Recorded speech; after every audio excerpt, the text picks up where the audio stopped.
Grace Church, the Lord is righteous in all his ways and kind in all his deeds. And I come to you today with my Bible in hand, and it is open to the very first book of the Bible, Genesis. And sometimes it's just good to go back to the beginning, back to the origins, back to the source, and to the foundation, really. And we're looking at, marriage and parenting according to God. And we'll be getting back into Ephesians the first weekend of August. But we've got 3 more sermons that we're going to look at. And this week, upcoming here, is Genesis 2:24. Now, Genesis 2:24 says, "Therefore a man shall leave his father and his mother and hold fast to his wife, and they shall become one flesh. And the man and his wife were both naked and were not ashamed." That's verse 25. So it's verse 24, the leaving, the holding fast, and becoming one flesh. Now we're going to see really verses 18 to 25 and just the context there. And then really we're going to open it up and say, okay, so what was going on in Genesis 1? What was going on in Genesis 2? And then what happens in Genesis 3 that changes everything, okay?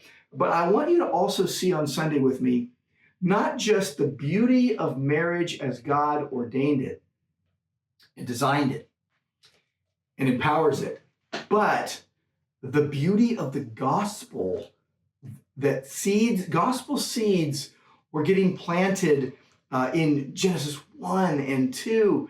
And it didn't just happen, that proto-evangelion, the Genesis 3:15, the first promise of the gospel that we see that basically says, "I will put enmity between you and the woman and between your offspring and her offspring. He shall bruise your head and you shall bruise his heel." And we say that's the first gospel, statement that Jesus is going to crush Satan. Here's the thing. There were gospel seeds in Genesis 1:1.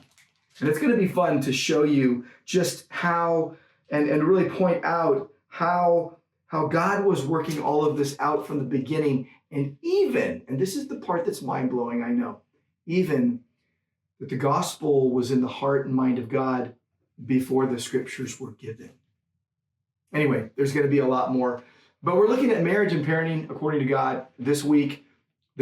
Marriage foundations.